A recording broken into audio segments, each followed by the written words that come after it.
हरिओम तत्सत। ज्ञान भक्ति चैनल में आपको स्वामी निखिलानंद का प्यार भरा स्वागत। इस सत्संग के माध्यम से हम ज्ञान भक्ति और सनातन धर्म का प्रसाद प्राप्त करते हैं। यदि आपने हमारे चैनल को सब्सक्राइब नहीं किया है तो कृपया अभी सब्सक्राइब कर लीजिए। हमारा दंडवत प्रणाम है ब्रह्मांडीय ईश्वरीय शक्ति को, हमारे पूजनीय गुरुदेव श्री स्वामी ज्योतिर्मयानंद जी महाराज को, सब संतों को, शास्त्रों को और आप सब में विद्यमान परमेश्वर को। आज के सत्संग में हम गीता प्रेस गोरखपुर द्वारा प्रकाशित पद्म पुराण के श्रीमद् भगवद गीता के 6ठे अध्याय का महात्म्य श्रवण करेंगे। श्री भगवान कहते हैं, सुमुखी, अब मैं 6ठे अध्याय का महात्म्य बतलाता हूं, जिसे सुनने वाले मनुष्यों के लिए मुक्ति करतलगत हो जाती है। गोदावरी नदी के तट पर प्रतिष्ठानपुर पैठण नामक एक विशाल नगर है, जहां मैं पिप्पलेश के नाम से विख्यात होकर रहता हूँ।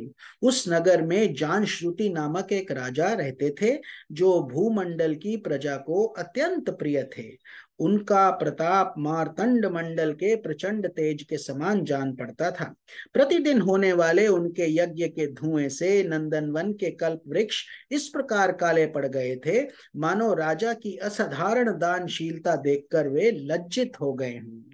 उनके यज्ञ में प्राप्त पुरोडाश के रसास्वादन में सदा आसक्त होने के कारण देवता लोग भी कभी प्रतिष्ठानपुर को छोड़कर बाहर नहीं जाते थे।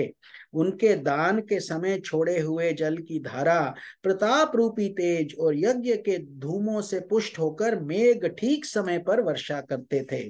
उस राजा के शासन काल में इतियों अर्थात खेती में होने वाले 6 प्रकार के उपद्रवों के लिए कहीं थोड़ा भी स्थान नहीं मिलता था और अच्छी नीतियों का सर्वत्र प्रचार होता था।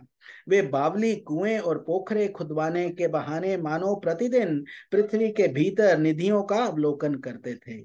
एक समय राजा के दान, तप, यज्ञ और प्रजा पालन से संतुष्ट होकर स्वर्ग के देवता उन्हें वर देने के लिए आए। वे कमल नाल के समान उज्जवल हंसों का रूप धारण कर अपने पंखों को हिलाते हुए आकाश मार्ग से चलने लगे। बड़ी उतावली के साथ उड़ते हुए वे सभी हंस परस्पर बातचीत भी करते जाते थे। उनमें से भद्राश्व आदि 2-3 हंस वेग से उड़कर आगे निकल गए।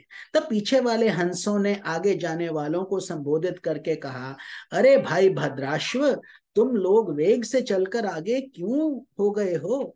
ये मार्ग बड़ा दुर्गम है, इसमें हम सबको साथ मिलकर चलना चाहिए। क्या तुम्हें दिखाई नहीं देता? ये सामने ही पुण्य मूर्ति महाराज जानश्रुति का तेज पुंज अत्यंत स्पष्ट रूप से प्रकाशमान हो रहा है। उसी तेज से भस्म होने की आशंका है, अतः सावधान होकर चलना चाहिए। पीछे वाले हंसों के वचन सुनकर आगे वाले हंस हंस पड़े और उच्च स्वर से उनकी बातों की अवहेलना करते हुए बोले, अरे भाई, क्या इस राजा जानश्रुति का तेज ब्रह्मवादी महात्मा रैक्व के तेज से भी अधिक तीव्र है? हंसों की ये बात सुनकर राजा जानश्रुति अपने ऊंचे महल की छत से उतर गए और सुखपूर्वक आसन पर विराजमान हो अपने सारथी को बुलाकर बोले, जाओ, महात्मा रैक्व को यहां ले आओ। राजा का ये अमृत के समान वचन सुनकर महज नामक सारथी प्रसन्नता प्रकट करता हुआ नगर से बाहर निकला। सबसे पहले उसने मुक्तदायिनी काशीपुरी की यात्रा की, जहां जगत के स्वामी भगवान विश्वनाथ मनुष्यों को उपदेश दिया करते हैं। उनके बाद वह गया क्षेत्र में पहुंचा, जहां प्रफुल्ल नेत्रों वाले भगवान गदाधर संपूर्ण लोकों का उद्धार करने के लिए निवास करते हैं। तदनंतर नाना तीर्थों में भ्रमण करता हुआ सारथी पाप नाशिनी मथुरापुरी में गया। यह भगवान श्री कृष्ण का आदि स्थान है, जो परम महान एवं मोक्ष प्रदान करने वाला है।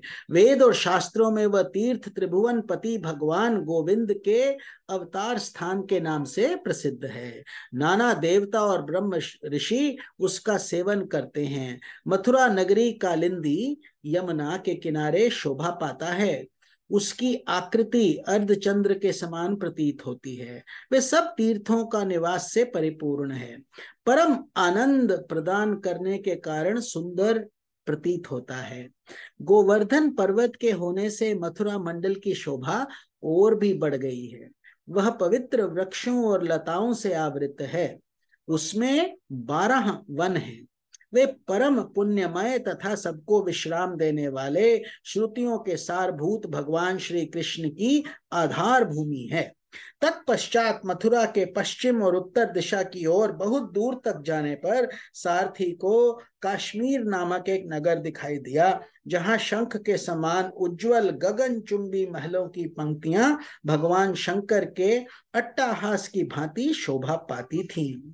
जहां ब्राह्मणों के शास्त्रीय आलाप सुनकर मूक मनुष्य भी सुंदर वाणी और पदों का उच्चारण करते हुए देवताओं के समान हो जाते हैं। जहां निरंतर होने वाले यज्ञ धूम के व्याप्त होने के कारण आकाश मंडल मेघों से घुलते रहने पर भी अपनी कालिमा नहीं छोड़ता। जहां उपाध्याय के पास आकर छात्र जन्मकालीन अभ्यास से ही संपूर्ण कलाएं स्वतः पढ़ लेते हैं, तथा जहां माणिक्येश्वर नाम से प्रसिद्ध भगवान चंद्रशेखर देहधारियों को वरदान देने के लिए नित्य निवास करते हैं। कश्मीर के राजा माणिक्येश ने दिग्विजय में समस्त राजाओं को जीतकर भगवान शिव का पूजन किया था। तभी से उनका नाम माणिक्येश्वर हो गया था। उन्हीं के मंदिर के दरवाजे पर महात्मा रैक्व एक छोटी सी गाड़ी पर बैठे अपने अंगों को खुजलाते हुए वृक्ष की छाया का सेवन कर रहे थे। इसी अवस्था में सारथी ने उन्हें देखा। राजा के बताए हुए भिन्न भिन्न चिन्हों से उसने शीघ्र ही रैक्व को पहचान लिया और उनके चरणों में प्रणाम करके कहा, ब्राह्मण, आप किस स्थान पर रहते हैं? आपका पूरा नाम क्या है? आप तो सदा स्वच्छंद विचरने वाले हैं, फिर यहाँ किसके लिए ठहरे हैं? इस समय आपका क्या करने का विचार है?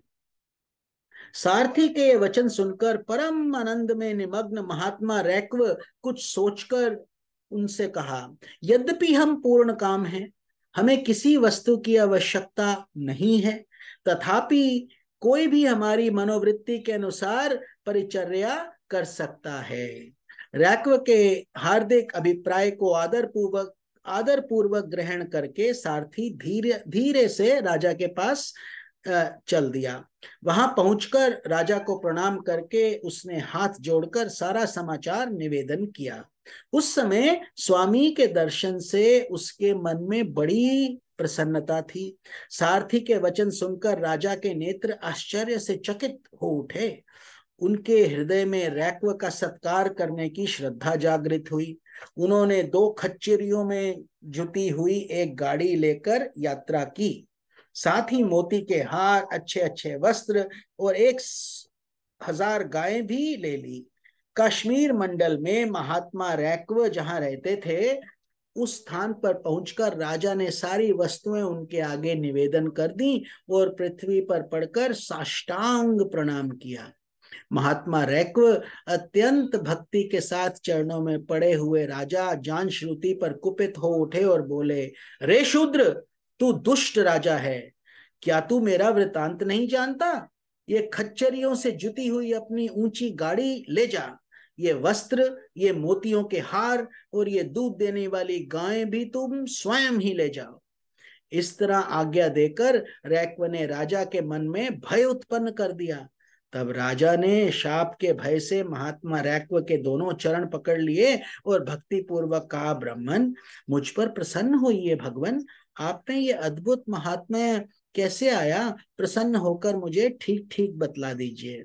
रैक्व ने कहा, राजन, मैं प्रतिदिन गीता के 6 अध्याय का जप करता हूँ। इसी से मेरी तेजो राशि देवताओं के लिए भी दुस्सह है। तदनंतर परम बुद्धिमान राजा जानश्रुति ने यत्न पूर्वक महात्मा रैक्व से गीता के 6 अध्याय का अभ्यास किया। इससे उन्हें मोक्ष की प्राप्ति हुई। इधर रैक्व भी भगवान माणिक्येश्वर के समीप मोक्षदायक गीता के 6ठे अध्याय का जप करते हुए सुख से रहने लगे। हंस का रूप धारण करके वरदान देने के लिए आए हुए देवता भी विस्मित होकर स्वेच्छानुसार चले गए। जो मनुष्य सदा इस एक ही अध्याय का जप करता है वह भी भगवान विष्णु के ही स्वरूप प्राप्त हो जाता है, इसमें तनिक भी संदेह नहीं है। तो बोलिए श्री भगवान श्री कृष्ण की जय। ओम नमो भगवते वासुदेवाय। आप सबको स्वामी निखिलानंद का प्यार भरा नमस्कार। हरि ओम तत्सत।